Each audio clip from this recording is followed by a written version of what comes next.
Isabella Hartwell's reflection stared back at her from the floor-to-ceiling windows of her downtown Miami penthouse, 20 stories of glass and steel separating her from the December evening below. The city sprawled out in a constellation of lights, each one representing someone going about their normal Thursday night, probably not contemplating corporate suicide or the ethical implications of putting 200 people out of work 3 weeks before the investors pulled the plug on everything she'd built. Her phone sat on the marble counter like a loaded weapon, notifications piling up faster than she could dismiss them. The latest email from Gerald Pemberton, lead investor and professional dream crusher, had arrived at 6:47. Subject line: final numbers needed by Monday. Body text: 3 paragraphs of thinly veiled threats dressed up as concerned guidance about fiduciary responsibility and market position.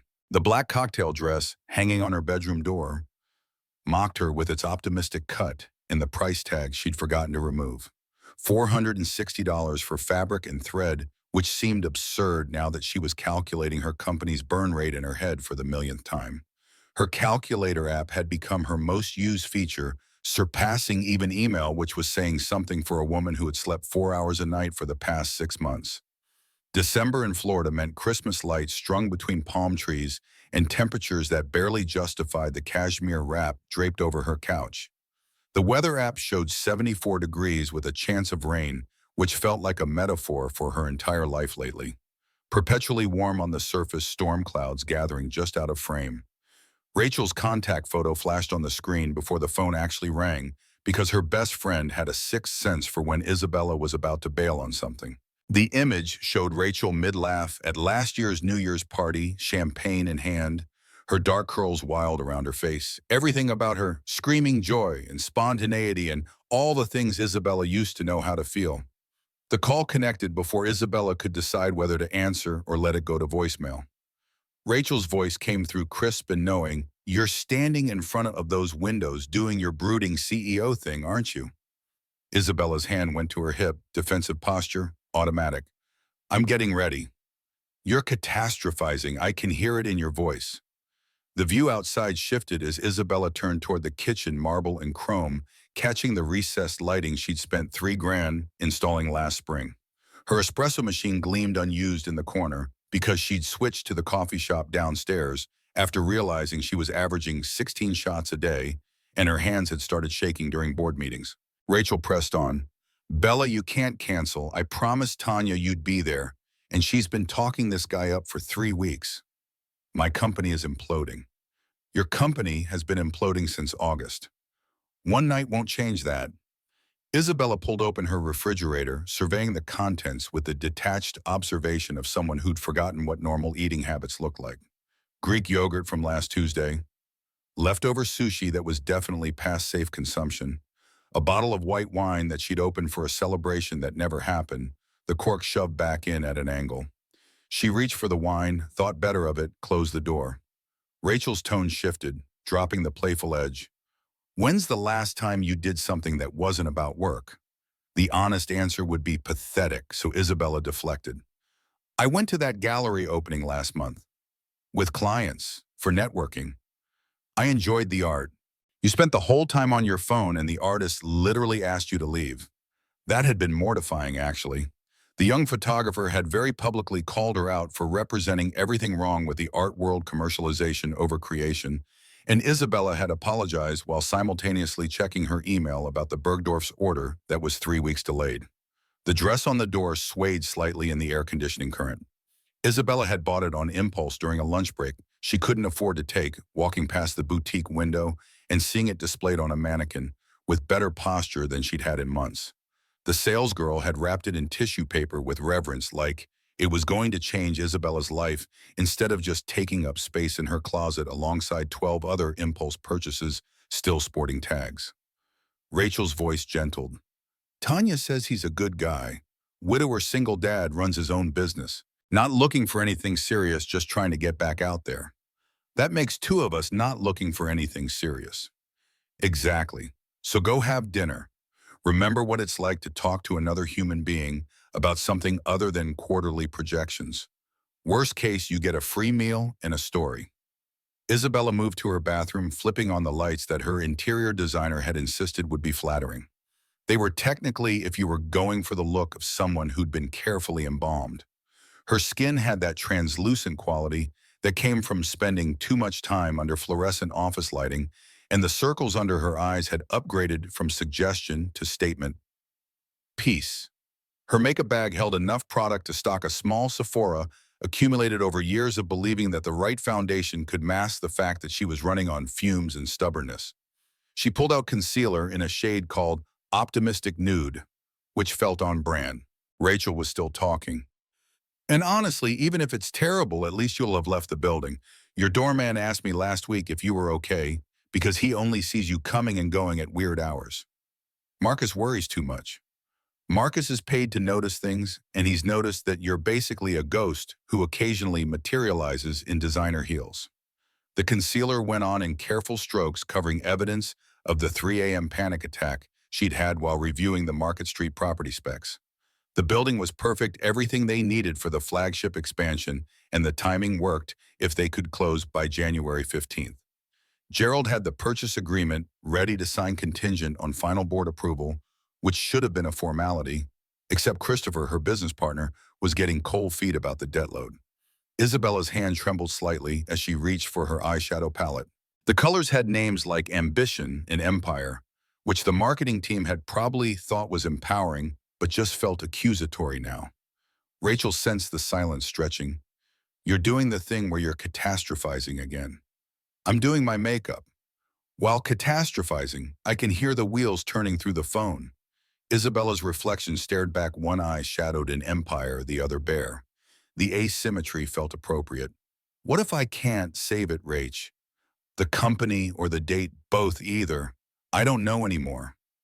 Rachel's exhale was patient, the sound of someone who'd been having versions of this conversation for 2 years. The company isn't going to implode in the 3 hours you're at dinner. And if the date's terrible, you text me the code word and I'll call with a fake emergency. What's the code word? Alternator, because nobody uses that word in casual conversation. Isabella finished, the second eye studying the effect. She looked almost human now, almost like someone who had their life together instead of someone held together by caffeine and increasingly creative accounting. Her closet was a testament to every version of herself she tried to be. The corner dedicated to power suits in shades of navy and charcoal armor for board meetings and investor pitches. The section of cocktail dresses for networking events and gallery openings. The forgotten athletic wear from when she'd briefly convinced herself that yoga would help with stress before realizing that lying on a mat, trying not to think about work, was just another form of work. She pulled the black dress off its hanger, feeling the weight of the fabric, the quality that you could identify by touch alone. This was the kind of dress that said you belonged in rooms with people who summered in the Hamptons and knew the difference between Chateauneuf-du-Pape and regular wine. The dress slid on like a second skin, fitting in all the places it was designed to, creating the silhouette that fashion magazines called effortless, but required daily Pilates and a carefully calibrated relationship with food. Rachel was still on speaker, her voice bouncing off the bathroom tiles. You're putting on the dress, right? Tell me you're putting on the dress. I'm putting on the dress. Good. Now put on the heels that make you feel like you could conquer small nations. Isabella's shoe collection occupied an entire wall of her walk-in closet organized by color and heel height, like a particularly fashionable library. She selected black Louboutins with the red sole that cost more than her first car back when she was 23 and stupid enough to think passion and hard work were enough. The heels clicked against the hardwood as she walked back to the bathroom mirror, and something about the sound was grounding. This was her language, the semiotics of success that she'd learned to speak fluently. The right dress, the right shoes, the right confidence. Rachel's tone shifted to satisfaction. You're walking differently. I can hear it. You put on the good shoes. They're all good shoes. You put on the conquering nation's shoes. I know that. Click. Isabella's phone buzzed against her ear, an incoming email from Christopher with the subject line, "We need to talk about Market Street." Her stomach dropped 3 floors. Rachel caught the shift in breathing. You just got a work email. No. Yes, you did. Your entire energy just changed. Whatever it is, it can wait until tomorrow. Isabella swiped to see the preview text. Gerald called me directly. He's pushing for the demolition timeline to move up. We need to discuss the community impact assessment before Monday's meeting. Demolition timeline. Community impact assessment. The words were clinical, corporate speak for destroying people's livelihoods and calling it progress. The Market Street property was a small commercial complex anchored by businesses that had been there for decades. A garage, a dry cleaner, a pizza place where 3 generations of the same family had worked. The kind of places that real estate developers called underutilized assets and local communities called the heart of the neighborhood. Rachel's voice cut through. Bella, whatever that email says, it's not an emergency. It's about the Market Street deal, which you're presenting on Monday, which means you have all weekend to stress about it, which means tonight you're going to put on lipstick and go meet a nice man who probably has no idea what a quarterly earnings report is. Isabella reached for her lipstick, a shade called Power Play, that her makeup artist friend had recommended for situations requiring confidence you didn't actually feel. The color went on smooth, transforming her mouth into something decisive. Her jewelry box held pieces accumulated over years of treating herself for hitting milestones. The Tiffany necklace for her first major investor meeting, the Cartier bracelet when they hit $1 million in revenue, the diamond studs when they went national. Each piece was a marker of success, proof that she'd made it, except making it apparently meant being 3 months away from total collapse. She selected simple studs, nothing flashy, going for understated elegance, because Tanya had described this guy as down-to-earth, and showing up dripping in diamonds felt like showing up in a different language. Rachel was doing her supportive but firm voice. Okay, you're dressed, you're gorgeous, you're going. I'm hanging up now before you think of another reason to bail. I haven't thought of any reasons to bail. You've thought of 16. I can hear you thinking them. But you're going anyway because you promised me, and because somewhere under all that CEO armor is the girl I met in college who used to do spontaneous things. The girl Rachel was talking about felt like a character from someone else's story. That Isabella had worn thrift store finds and stayed up until 3 a.m. talking about dreams and believed that wanting something badly enough could make it happen. That Isabella hadn't yet learned that the fashion industry would chew up your dreams and spit out market analysis. Her reflection in the full-length mirror showed a woman who looked like she belonged in the penthouse, like she'd earned every expensive inch of it. Except behind the careful makeup in the designer dress was someone who couldn't remember the last time she'd slept through the night without waking up in a panic about cash flow. Rachel's voice turned gentle. You deserve this, Bella. You deserve one night where you're not carrying the weight of everything. Just be a person. Just see what happens. The call ended before Isabella could formulate another excuse, leaving her alone with her reflection and the knowledge that Rachel was probably right, which was annoying because Rachel was almost always right about things like this. Her purse was already packed with the essentials: phone, wallet, lipstick for touch-ups, the compact mirror she used for checking if she had food in her teeth after business lunches, keys to the car she barely drove because parking in downtown Miami was a nightmare, designed to test your commitment to vehicle ownership. The elevator down to the parking garage was empty, all mirrors and soft lighting, and Isabella used the descent to practice her smile. Not the corporate smile she deployed at networking events, all teeth and strategy. Something real, something that might convince a stranger she was a normal person, capable of normal interactions. Her car sat in its assigned spot, a sleek black Mercedes that her accountant had suggested she buy for the tax write-off, because apparently driving a certain caliber of vehicle signaled to investors that you were successful enough to trust with their money. The logic was circular and slightly ridiculous, but she'd learned early that fashion was built on circular, ridiculous logic. The engine started with the quiet purr of German engineering, and the dashboard lit up with more information than any human needed.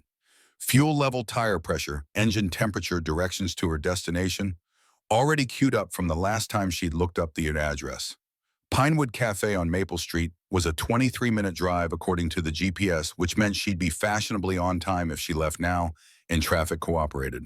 The road took her through neighborhoods she never visited, past the Gallery District, and into areas where the buildings were shorter and the streets had actual trees instead of decorative palms. Isabella merged onto the main road, her hands at 10 and 2, like her driving instructor had taught her 15 years ago, when getting a license felt like freedom instead of another thing to maintain and insure. The radio was tuned to NPR, a program about the housing crisis that she immediately changed because she didn't need more information about how market forces destroyed communities. She settled on classical music, something instrumental and emotionally neutral, letting the violins fill the space where her thoughts were trying to catastrophize about everything that could go wrong tonight. What if he was terrible? What if she was terrible? What if they sat in awkward silence while she mentally calculated the restaurant's profit margins based on menu prices and estimated overhead? What if Rachel was right and she'd forgotten how to be a person? The GPS chirped directions in its calm, authoritative voice, and Isabella followed them on autopilot, her mind already racing ahead to Monday's board meeting.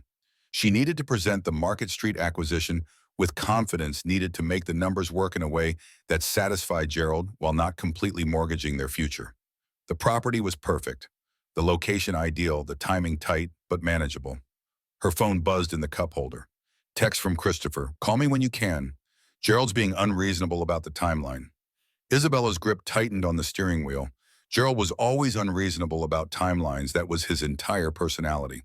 He'd made his fortune in commercial real estate by being the guy who pushed faster and harder than anyone thought possible, and he expected the same aggressive expansion from every company he invested in. Another text. He wants to know if we can close by January 10th instead of 15th. 5 days. Gerald wanted to shave 5 days off a timeline that was already aggressive. 5 days that could mean the difference between a smooth transition and a chaotic mess that left her looking incompetent. The classical music swelled violins, reaching some crescendo that probably meant something to people who understood music theory. Isabella's knowledge of classical music began and ended with knowing that it signaled sophistication in the same way that ordering wine by Vineyard, instead of color, signaled that you'd been places. The neighborhoods were changing. Now buildings getting shorter, commercial, giving way to mixed-use developments with restaurants on the ground floor and apartments above. This was the part of the city where people actually lived, where rent was measured in hundreds instead of thousands, where the coffee shops had handwritten menus instead of branded apps. Another buzz. "Rachel, you're not turning around right," Isabella typed back, one-handed, which she knew was dangerous but felt necessary. "I'm going." "Good. Text me when you get there so I know you didn't stage your own death to avoid small talk." The cafe was supposed to be charming, according to Tanya's description. Family-owned, been around for 30 years, the kind of place that knew regulars by name and had a handwritten specials board. Isabella's experience with charming was limited to the kind that came with prefix menus and sommelier recommendations, but she could adapt. The GPS showed 3 miles remaining, estimated arrival time 7:04. She was going to be exactly on time, which felt like a small victory in a day that had contained mostly defeats. Her phone screen lit up with another notification. Email from Gerald with the subject line, "Time-sensitive opportunity." Isabella's stomach clenched because Gerald's time-sensitive opportunities usually meant someone else's disaster that he wanted to capitalize on. She couldn't look at it. Not now. Not while she was supposed to be transforming into the kind of person who went on blind dates and made small talk about normal things. The road curved through an older neighborhood houses with actual yards and cars parked in driveways instead of underground garages. Christmas lights were strung along roof lines, the kind of elaborate displays that required planning and coordination, and the type of free time Isabella couldn't remember having. 1 mile remaining. Her heart rate picked up, which was absurd. She'd pitched to rooms full of investors who could make or break her company with a single decision. She'd negotiated contracts worth millions. She'd fired people who cried and hired people who lied about their qualifications. But sitting across from a stranger and pretending to be a functional human being felt impossibly difficult. The GPS announced her turn onto Maple Street, and Isabella guided the Mercedes onto a narrower road lined with local businesses. A hardware store with a hand-painted sign, a bookshop with a window display of staff recommendations, a vintage clothing store that she would have found delightful if she wasn't actively fighting the urge to turn around. Pinewood Cafe appeared on the right, a corner location with large windows and warm light spilling onto the sidewalk. The kind of place that Instagram users would call aesthetic and food critics would call authentic. Isabella checked her makeup in the rearview mirror one last time, wiped away a slight smudge of mascara. Reapplied her lipstick with the precision of someone going into battle. Her hands were shaking slightly as she turned off the engine. This was ridiculous. She was Isabella Hartwell. She'd built a fashion company from nothing, survived 2 recessions, and maintained a 60-hour work week for 2 straight years. She could handle dinner.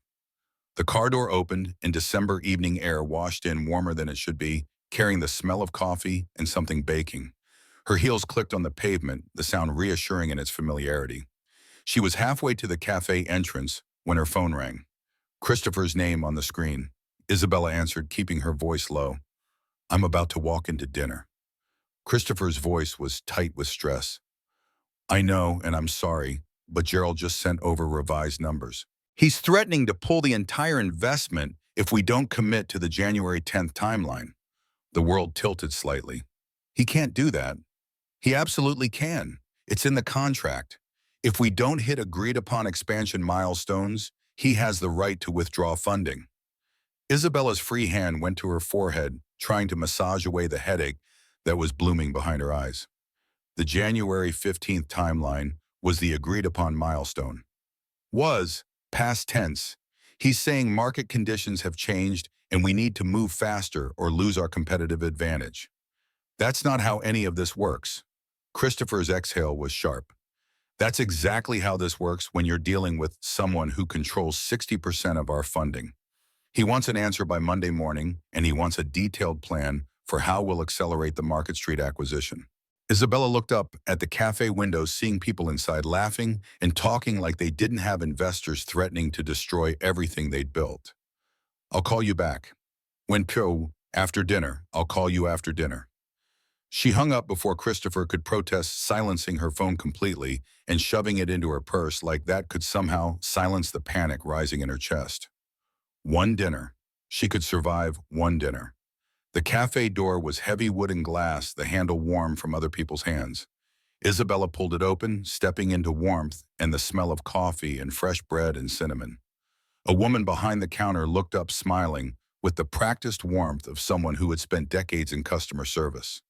Gray hair pulled back in a bun apron, dusted with flour, the kind of face that belonged in a stock photo labeled grandmother.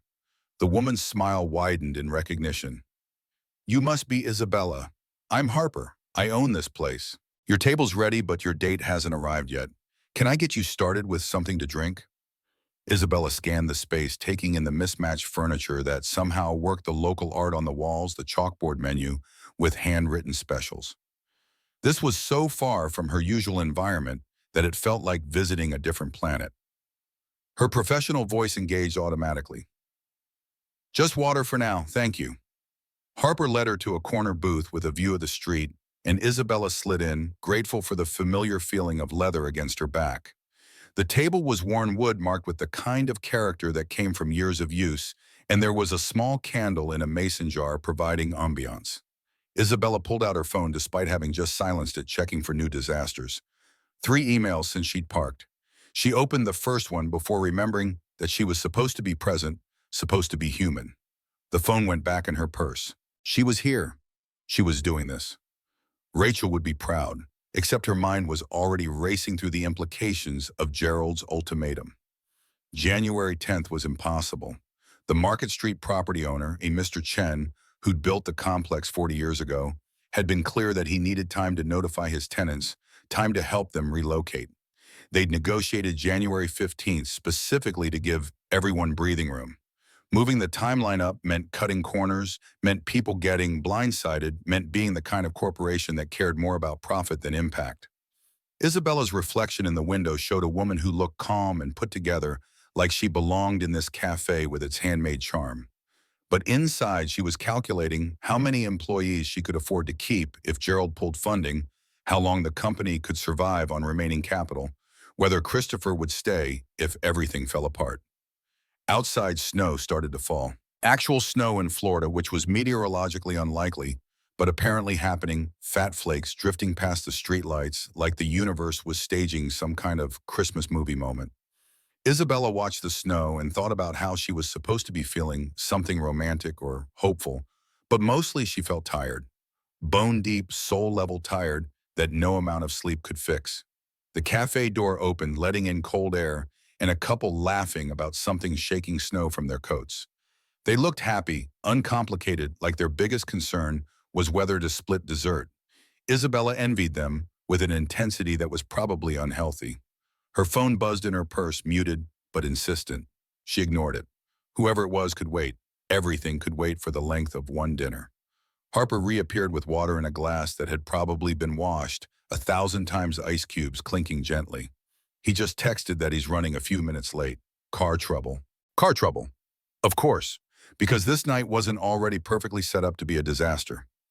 Isabella thanked Harper and pulled out her phone to check the message Christopher had definitely sent. But it wasn't Christopher. It was an unknown number with a Miami area code. The message read, "This is Mr. Chen's daughter, Lynn. My father wanted me to reach out about the Market Street property. We received a call from someone at Pemberton Investments asking about accelerating the timeline. My father is very upset. He made commitments to his tenants." Isabella's blood went cold. Gerald had gone around her, contacted the property owner, directly started applying pressure without telling her. This was breach of protocol, at best sabotage at worst.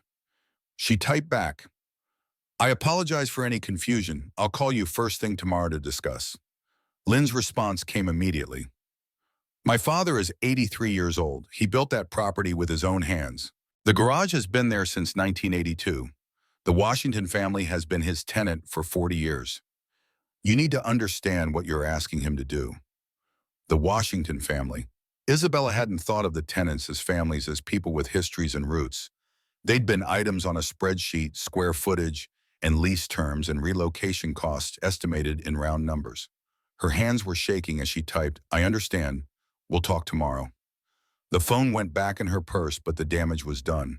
She couldn't unknow what she now knew, couldn't pretend this was just a business transaction when it involved 40-year relationships and 83-year-old men who'd built things with their own hands. Outside, through the snow, headlights appeared and disappeared, cars navigating the weather. Isabella watched them and wondered if one of them contained her date, the stranger who was about to sit across from her while she pretended her entire life wasn't imploding. 7:15. He was officially late, which meant she could leave without being rude.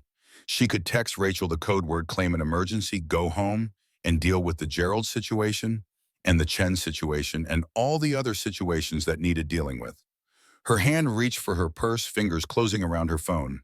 And then the cafe door opened again, bringing with it a gust of cold air and snow, and a man who looked nothing like what Isabella had been expecting.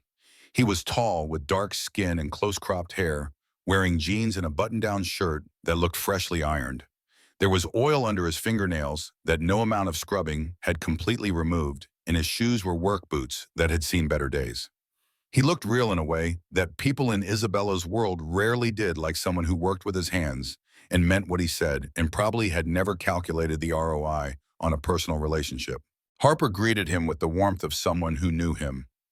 Deshaun Washington, right on time despite the weather. Washington. The name hit Isabella like a physical blow. Washington as in the Washington family who'd been tenants at Market Street for 40 years. Washington as in the garage she was about to destroy. This couldn't be happening. The universe couldn't be this cruel or this coincidental.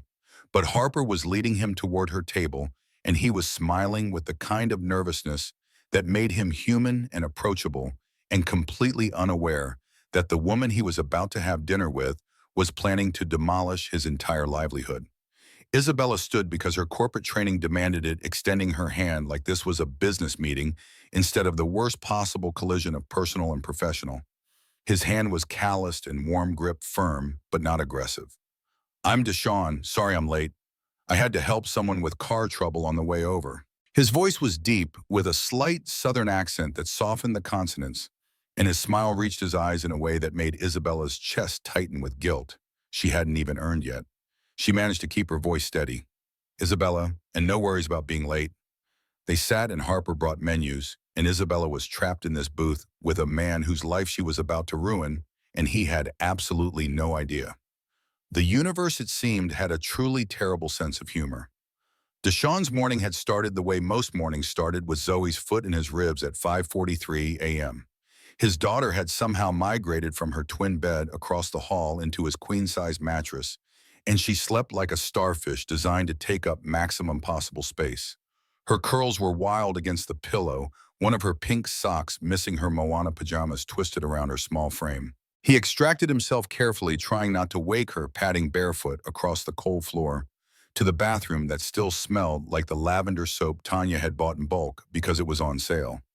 The mirror showed a 34-year-old man who looked 40 dark circles under his eyes that came from 4 years of single parenting and running a business that operated on margins thin enough to see through. The shower was lukewarm because the building's water heater had been acting up again, and Mr. Chen kept promising to fix it, but the old man was stretched thin, trying to maintain a property that was slowly falling apart around them. Deshaun made a mental note to look at it himself this weekend, because that was the kind of thing you did when your landlord had given you a fair deal for 2 decades and treated you like family. By 6:15, he was dressed in work clothes that smelled like motor oil no matter how many times they went through the wash. The Washington's Garage logo was embroidered over the breast pocket, a design his father had sketched on a napkin 30 years ago when he'd first opened the shop. Deshaun touched it sometimes without thinking, a talisman against the constant pressure of keeping a legacy alive.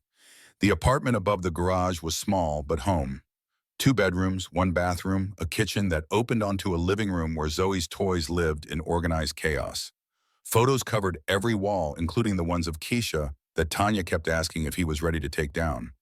He wasn't. He'd probably never be ready. Keisha smiled from the mantle in her favorite photo, the one from their wedding day, where her natural hair had been styled in braids crowned with flowers, and Deshaun had worn his father's suit altered to fit. They'd been 23 and stupid in love, and convinced that wanting something badly enough could protect you from cancer. It couldn't. He'd learned that the hard way. Zoe stirred in his bed, making the small noises that meant she was waking up, and Deshaun headed back to intercept before she woke up fully and panicked about being alone. She'd been doing better with the separation anxiety, but mornings were still hard. He scooped her up, still half asleep and warm, carrying her to the bathroom where her step stool waited by the sink. "Morning, pumpkin." Zoe's eyes opened slowly, focusing on him with the intense scrutiny of a 6-year-old, making sure the world was still safe. "Is it a school day?" "Thursday? So yeah, but tomorrow's Friday and then weekend." She perked up at that because weekends meant pancakes and cartoons and trips to the park if the weather cooperated. Her routine was sacred, Deshaun had learned. Structure made her feel secure in a world that had taken her mother and could theoretically take anything else without warning. They went through the morning routine that they'd perfected through repetition. Teeth brushing with the Moana toothbrush that played music for 2 minutes. Face washing with the gentle soap that didn't sting her eyes.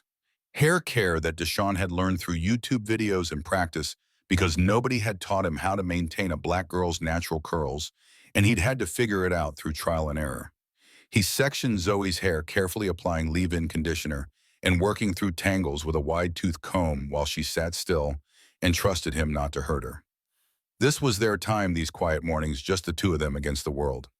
Tanya had offered to teach him more complex styles, cornrows, and twists and designs that other girls at Zoe's school wore, but Deshaun stuck with what he knew. Simple parts, neat braids with colorful beads at the ends that clicked when Zoe moved. It worked. Zoe studied his face in the mirror while he worked. "Are you nervous about your date tonight?"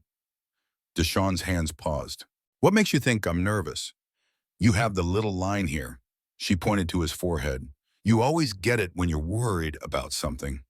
Too perceptive for 6. That was Keisha's genetics at work, the observation skills that had made her an excellent nurse and a devastating poker player. He finished the second braid, attaching beads in pink and purple because those were Zoe's current favorites. "Maybe a little nervous. It's been a long time since I went on a date. Aunt Tanya says you need to remember how to have fun." "Aunt Tanya says a lot of things." Zoe giggled, hopping off the step stool to examine herself in the mirror. She was wearing her favorite school outfit, purple leggings with a sparkly unicorn shirt, and she looked so much like Keisha that Deshaun's chest ached. Breakfast was cereal because they were running behind schedule, and Zoe chattered about a project at school while Deshaun checked his phone for messages. 3 texts from Tanya, all variations on "don't bail on this date," and one from his best friend Marcus asking if he needed a pep talk. He didn't need a pep talk. He needed a time machine that would take him back to when Keisha was alive and life made sense. But that wasn't an option, so he finished his coffee and got Zoe's backpack ready, and tried to ignore the knot of dread building in his stomach about having to make small talk with a stranger while pretending to be someone who had his life together. The drive to Zoe's school was 5 minutes through streets Deshaun knew by heart, past businesses he'd watched open and close over the years. The neighborhood was changing, tech workers moving in and driving up, rents, old families moving out because they couldn't afford to stay. Mr. Chen had been getting calls from developers for 3 years now, people wanting to buy the Market Street property and turn it into luxury condos or upscale retail. He'd resisted so far loyal to his tenants, but the old man was tired and his daughter Lynn was pushing him to sell while the market was good. Deshaun tried not to think about what would happen if Mr. Chen finally said yes. Where would the garage go? How would he afford commercial rent anywhere else in the city? The business barely broke even most months, and that was with Mr. Chen charging below market rates. Zoe's school appeared on the right, a low building with a playground where kids were already gathering, despite the early hour. Deshaun pulled into the drop-off lane, kissing Zoe's forehead before she scrambled out with her backpack bouncing. "Love you, Daddy. Don't be nervous. The lady's gonna love you." She was gone before he could respond, racing toward her best friend Maya, with the kind of energy that only existed in people under 4 feet tall. Deshaun watched her go, feeling the familiar squeeze of single-parent anxiety. Was she okay?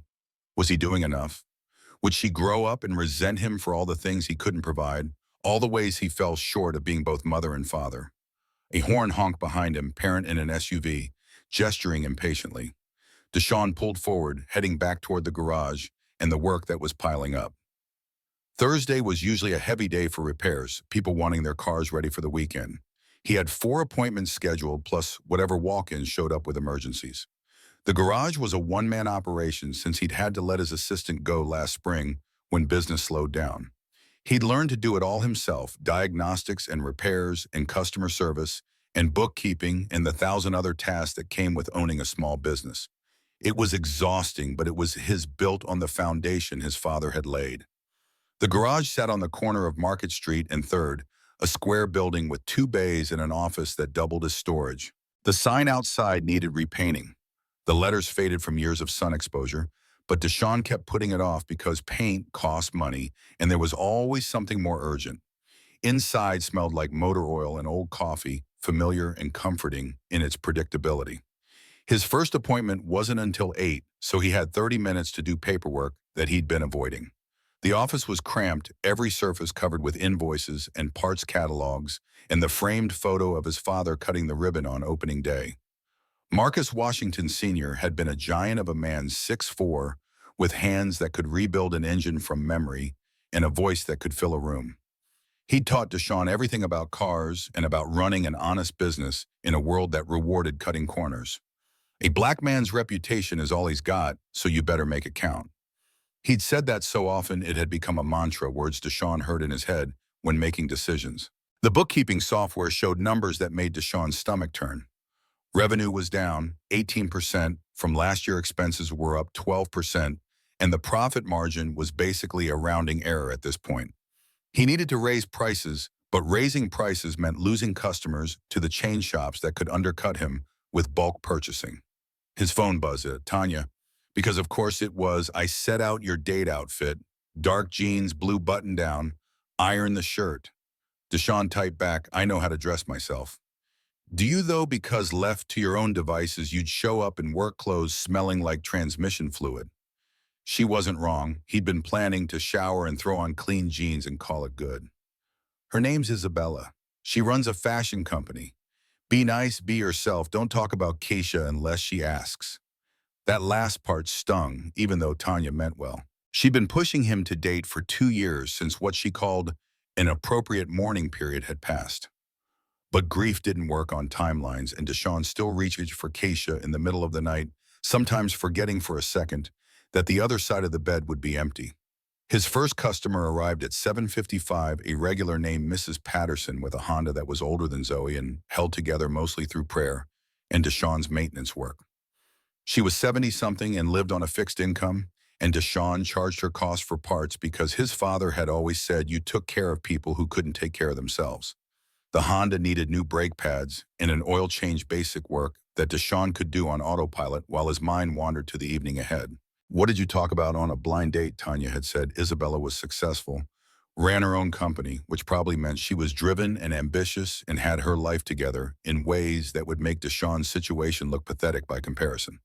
He was a widower living in an apartment above a struggling garage, raising a 6-year-old alone, barely making ends meet. What could he possibly have to offer someone like that? The brake job took 45 minutes, and Mrs. Patterson tried to pay him double his quote, which he refused because he wasn't taking advantage of elderly women on fixed incomes, regardless of what it did to his bottom line. The next customer was a walk-in college kid with a Honda Civic that was making a noise he described as like a dying cat mixed with a garbage disposal.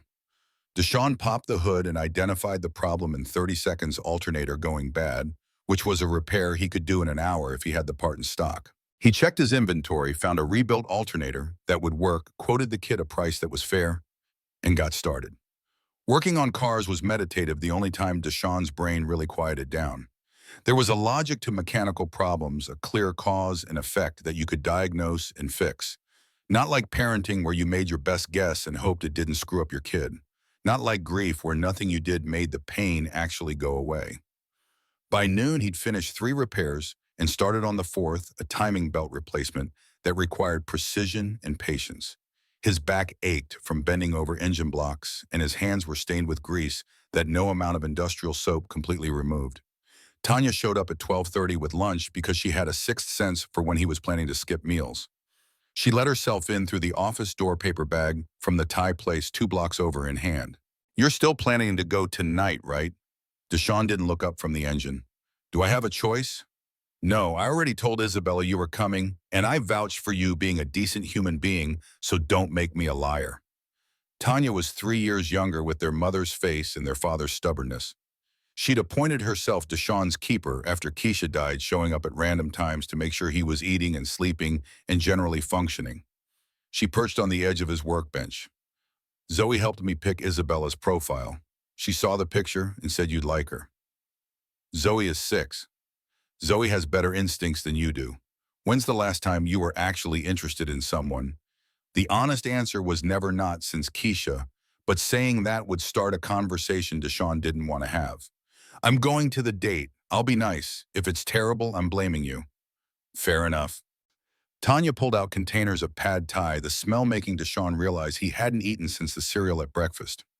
"For the record, I think you're going to like her. She seems real, not just polished corporate." They ate in comfortable silence, Tanya scrolling through her phone while Deshaun mentally calculated how far behind schedule he was. The timing belt job was taking longer than expected, and he still had one more appointment at 3. Tanya looked up. "Did Mr. Chen say anything else about the property sale?" Deshaun's appetite disappeared. He got another call from a developer last week. Lynn's pushing him to at least hear them out.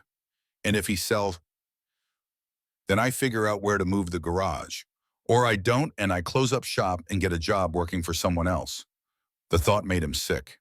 This garage was his father's legacy, the thing Marcus Washington Sr. had built from nothing, the promise Deshaun had made to keep it running. It was also the only life he'd known for 12 years, since the day after high school graduation, when his father had handed him a set of keys and said, "It's ours now." Tanya's voice was gentle. "You know I've got savings if you need help with rent somewhere else. I'm not taking your money. It's not charity, it's family, helping family. Dad would want me to figure it out myself." Deshaun cut her off, not harshly but firmly. "I'll handle it." Tanya didn't push, which meant she was saving the argument for later. She finished her pad thai and threw away the container, pausing at the door, "The 7 o'clock at Pinewood Cafe. Don't be late, and for the love of God, iron the shirt."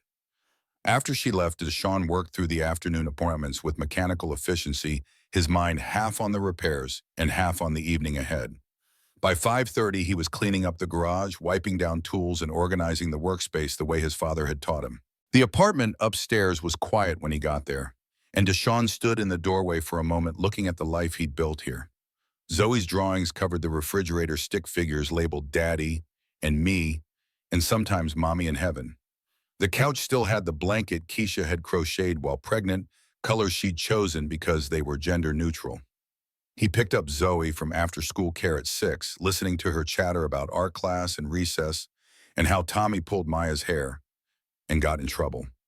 She was still talking when they got home, barely pausing for breath, while Deshawn made her dinner. Chicken nuggets and apple slices, the same thing she ate 3 times a week because getting her to try new foods was a battle he didn't have energy for. Zoe sat at the table with her homework practicing spelling words, while Deshawn showered and changed into the outfit Tanya had laid out. The shirt did need ironing. He set up the ironing board while Zoe supervised, offering commentary on his technique. "You missed a wrinkle there, Daddy." "I see it, Pumpkin." "Aunt Tanya says you have to look nice for your date. She says first impressions matter." Deshawn pressed the iron against stubborn fabric, steam rising. "What else did Aunt Tanya say? That the lady is really pretty and she likes fashion like me, and maybe she can teach me about designing clothes." Zoe's eyes were bright with possibility. "Do you think she'd do that?" "I don't know, baby. We're just meeting for dinner. But if you like her, and she likes you, then maybe she'll come over sometimes, and then I could show her my drawings, and she could teach me stuff." The hope in Zoe's voice made Deshawn's chest tight. She wanted a mother figure so badly, had been asking about it since she was 4, and understood that other kids had mommies, and she didn't anymore. He hung up his shirt, turning to kneel at Zoe's level. "I need you to understand something, okay? This is just dinner. I'm not looking for a new mommy for you. I'm just meeting someone nice and seeing if we can be friends." Zoe's face fell slightly, but she nodded with the resilience that still surprised him. "Okay, but if you do like her, you'll bring her home to meet me, right? Because I should get to meet her too, if she's going to be important." "Deal." Tanya arrived at 6:45 to watch Zoe letting herself in with the spare key and immediately critiquing Deshawn's appearance.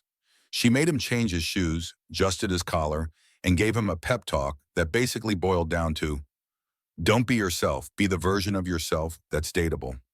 Zoe stood by the door in her reindeer pajamas, hands on her hips, like a tiny drill sergeant. "Daddy, you promised Aunt Tanya you'd go.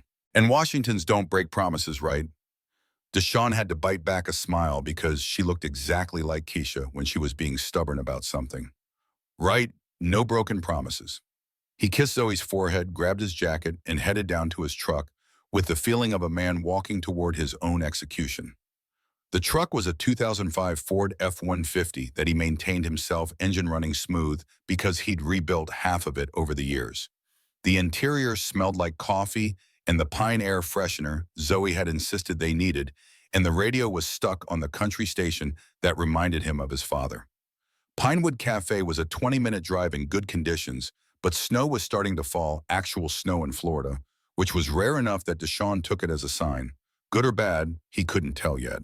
He was 10 minutes from the cafe when he saw the Mercedes pulled over on the side of the road, hazards blinking, a woman in heels and a coat standing next to it, looking frustrated and cold. Deshawn's instinct was automatic, the way his father had raised him. You didn't drive past someone in trouble, especially not a woman alone at night. He pulled over, checking his phone quickly to see if he had time. 7:05. He was already late, but helping would make him later. But the alternative was leaving her stranded in the snow, and that wasn't an option. He got out, keeping his hands visible, so he wouldn't scare her, approaching slowly. "Ma'am, you okay? Car trouble?" She turned, and even in the dim light, he could see she was beautiful in that polished way that spoke of money and maintenance. Dark hair, expensive coat, heels that were completely inappropriate for the weather. Her relief was visible. "Yes, it just died. APOA says 2 hours." Deshawn nodded, already moving toward the hood. "Mind if I take a look? I'm a mechanic. Might be able to help." She stepped aside and he popped the hood, pulling out the small flashlight he kept on his keychain. The problem was obvious within 30 seconds. Alternator shot, probably the same issue the college kid's Civic had this morning. "Your alternator's shot, but I can patch it enough to get you where you're going. Where you headed?" Her voice was cultured, professional. "Pinewood Cafe on Maple Street." Deshawn straightened up, laughing because the universe apparently had a sense of humor. "No kidding, that's where I'm going too. Small world." He caught her expression in the streetlight, something flickering across her face, surprise maybe, or interest. She was watching him with intensity that made him self-conscious about the grease probably still under his nails. He worked on her car while they talked, easy conversation that flowed naturally. She mentioned running a company, but didn't specify what kind. He mentioned having a daughter, but not that his wife had died. They existed in that space of pleasant stranger interaction where you could be whoever you wanted to be. When he finished refusing payment because his father had taught him you help people without expecting anything back, she followed his taillights to the cafe. They pulled into the parking lot at the same time, and Deshaun held the door open for her because his mother would haunt him if he didn't. Inside, Harper greeted him with the warmth of someone who'd known him since he was 12, and his dad used to bring him here after garage work. Deshaun Washington? He raised his hand, feeling awkward. That's me. Harper's smile widened. Your date just arrived, Isabella Hartwell. The woman from the car turned, and Deshaun felt his brain trying to process what was happening. The stranger he'd helped, the woman with the expensive coat and the broken alternator, was Isabella. His blind date was the person he'd just spent 20 minutes with on the side of the road. Their eyes met mutual recognition and surprise, and something that might have been relief. You're Deshaun. Her voice came out higher than normal.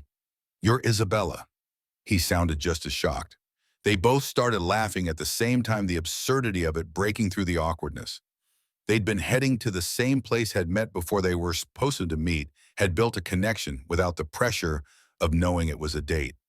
Harper led them to a corner booth with barely concealed amusement, and Deshaun slid in across from Isabella, still processing. She spoke first. So you didn't know it was me when you stopped? Deshaun ran his hand over his head, nervous gesture from high school that he'd never broken. My sister didn't show me a picture, just said her name's Isabella. Be nice, don't screw it up. Isabella laughed, something genuine and unguarded. Rachel didn't show me anything either. Just said you were a good dad, and I needed to give this a shot. The ridiculousness of it hit them both, how they'd been dreading the same date, how his help had literally saved them from awkward introductions, how they'd already established rapport without trying. Deshaun leaned back. So should we start over then? Isabella's smile was real, reaching her eyes. Hi, I'm Isabella. My car broke down on the way to a blind date I didn't want to go on. Deshaun grinned. Hi, I'm Deshaun. I stopped to help a stranger so I'd be late to a blind date I also didn't want to go on. Harper appeared with coffee, and they both ordered, at the exact same time, looked at each other, started laughing again. Maybe Deshaun thought this night wasn't going to be a disaster after all. The conversation flowed like water, finding its path easy and natural in ways that Deshaun hadn't experienced since Keisha. Isabella listened when he talked, really listened, instead of just waiting for her turn to speak. And her questions were thoughtful rather than performative. He found himself telling her about the garage, about his father's legacy, about the customers who'd become family over decades. Mrs. Patterson, who brought him cookies every Christmas. The high school kid who paid in installments because his parents had cut him off. The single mom whose transmission he'd fixed at cost because she was working 3 jobs to feed her kids. Isabella's attention never wavered.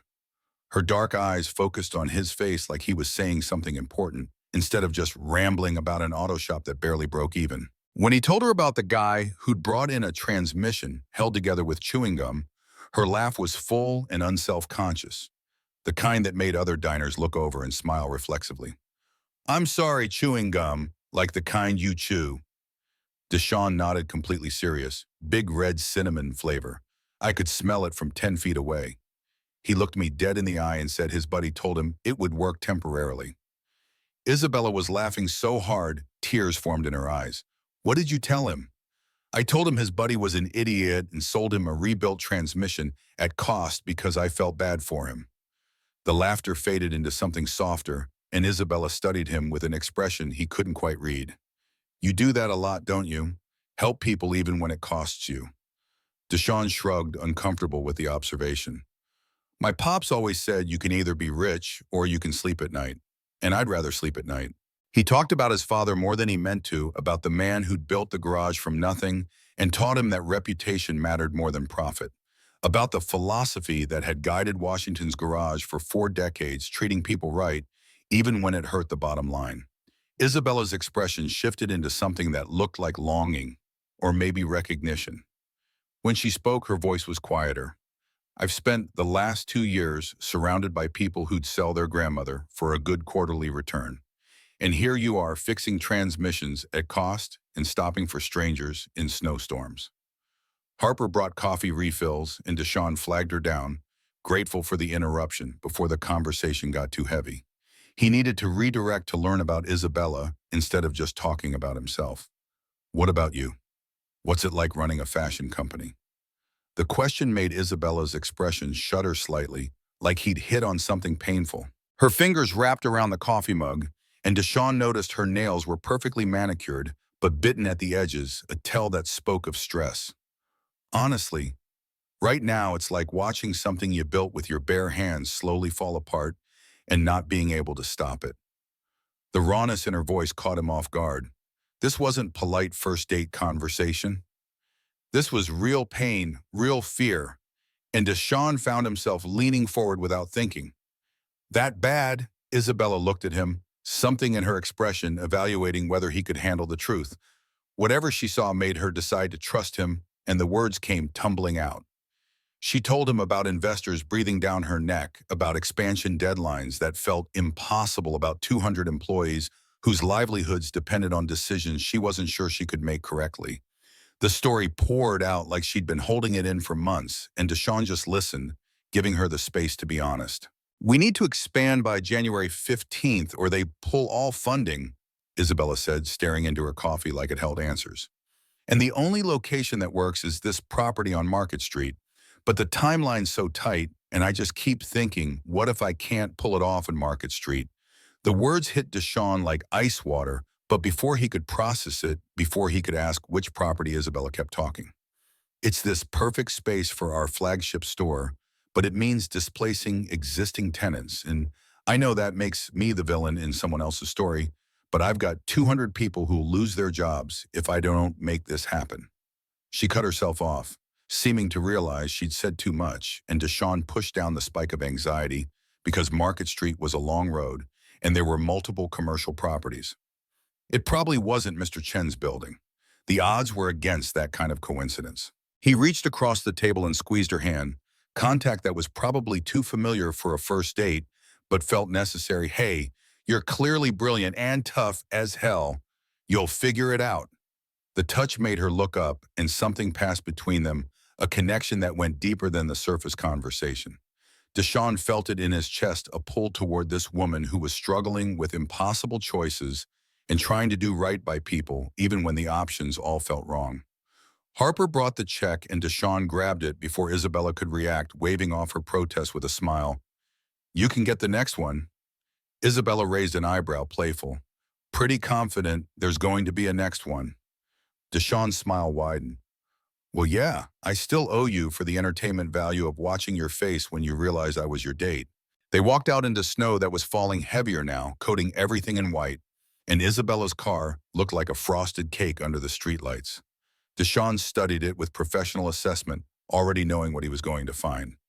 That alternator's not going to last the night. I can fix it properly tomorrow if you want.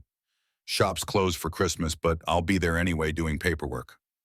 Isabella hesitated, and he could see her weighing it, the decision meaning more than just car repairs.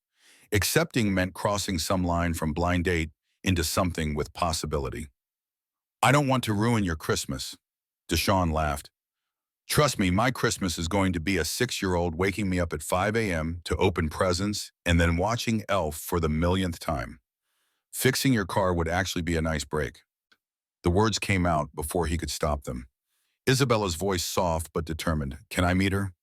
Deshawn's surprise must have shown on his face because Isabella's expression shifted to uncertainty, words tumbling out faster. Zoe, you mentioned she likes fashion, and that's kind of my whole thing. But if it's too soon or weird, just forget I said anything. He was smiling at her in a way that felt dangerous, like opening a door he'd kept locked for 4 years. Tomorrow afternoon, say around 2, fair warning though, she's going to lose her mind when she finds out who you are. They exchanged numbers, fingers brushing, as they traded phones, and Deshawn felt that spark again, the pull of something that could be real if he let it. Isabella drove off with her patched alternator taillights disappearing into the snow, and Deshawn sat in his truck for a long moment before starting the engine. He pulled out his phone, found Tanya's contact, sent a simple text. The date was good. Her response came in seconds. Good. That's all I get. Details, Deshawn. But he was already driving his mind, replaying the evening the way Isabella's laugh had sounded the moment their hands had touched the fact that she wanted to meet Zoe, which meant she was thinking about a future that involved more than just one dinner. He didn't let himself think too hard about the Market Street comment about the possibility that the property she needed was the one Mr. Chen owned. The odds were small. Miami had dozens of commercial properties. It was probably nothing.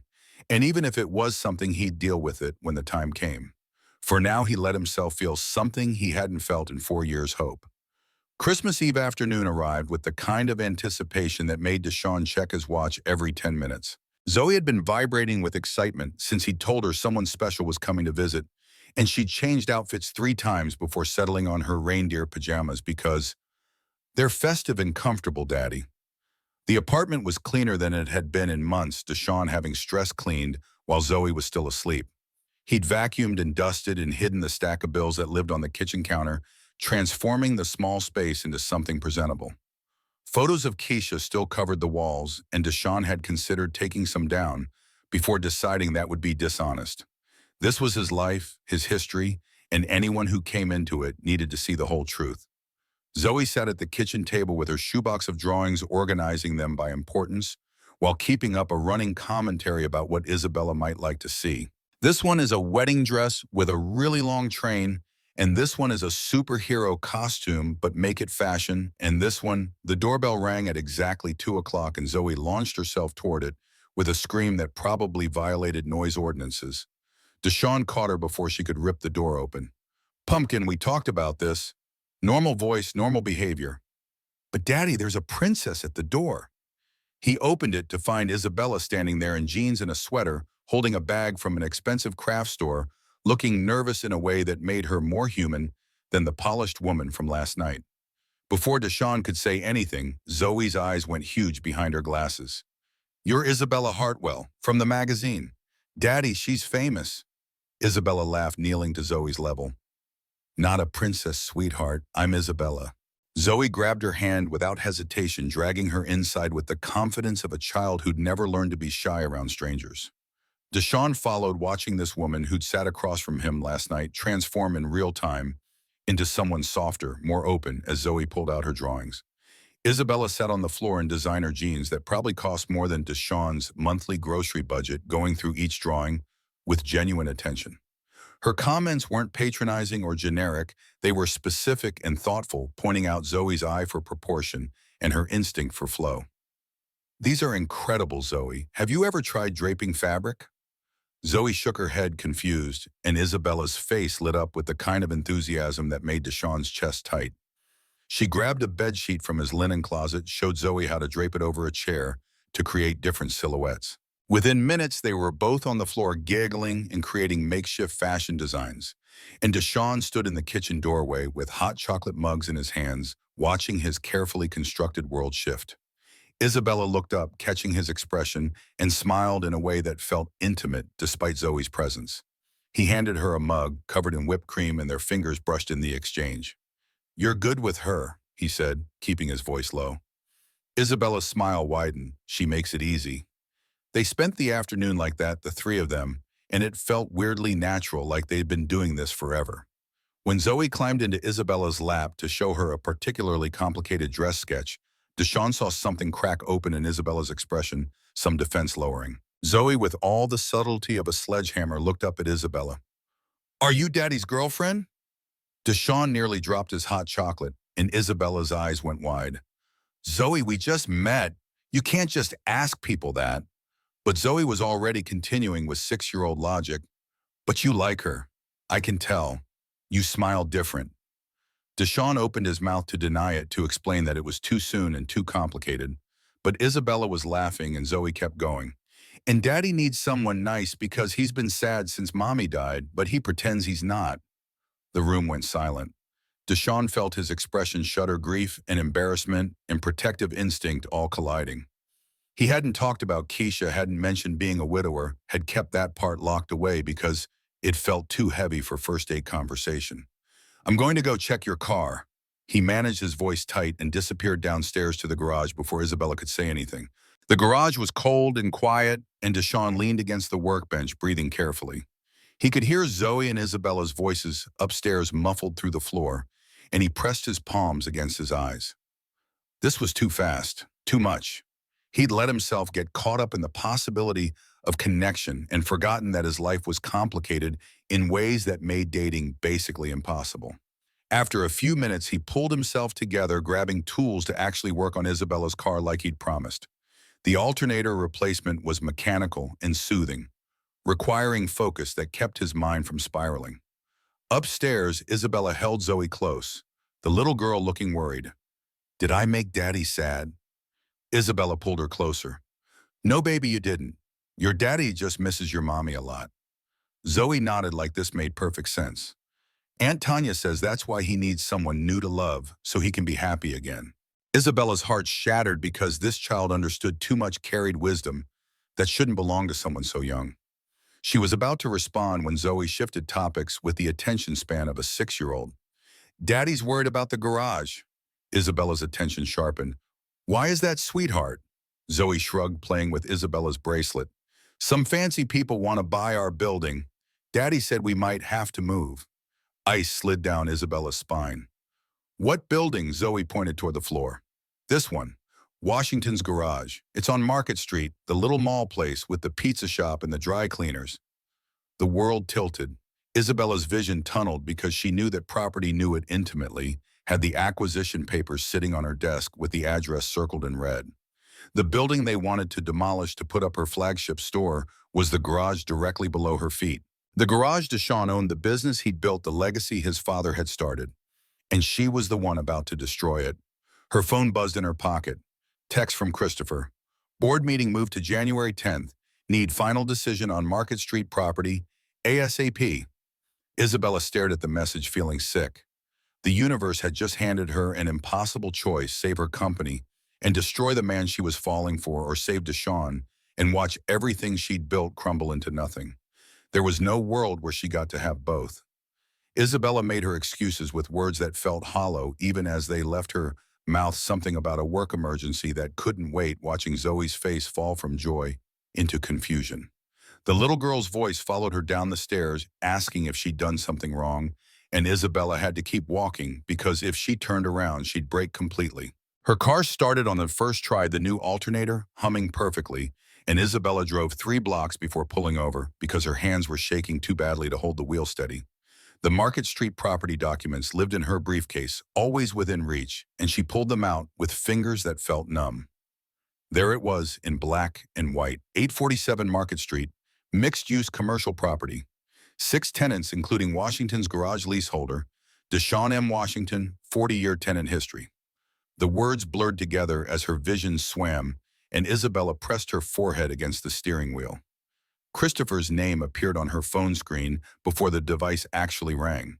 His voice came through, sharp with urgency. "Tell me you got my text. Gerald's losing his mind about the timeline." Isabella's throat was too tight to speak properly. "We can't buy it." The silence stretched long enough that she checked to make sure the call hadn't dropped. Christopher's voice returned, carefully controlled. "What do you mean we can't buy it?" "That property is our only option. The investors love the location the timeline works." "Isabella, what the hell is going on?" She forced the words out. "The owner is someone I know. We can't do this to him." "Someone you know." Christopher's tone went flat, dangerous. "You're tanking our company for a guy you've known for, what, 48 hours? He's a single father. That garage is his whole livelihood, his late wife's dream. His father built that business from the ground up." Christopher cut her off. "And what about the 200 people who work for us? What about their livelihoods?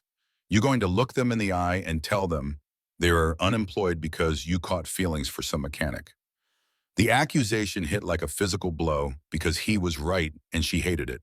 Isabella didn't have an answer that made sense. Didn't have a way to explain that destroying Deshawn's garage felt like destroying the best part of herself she'd found in years.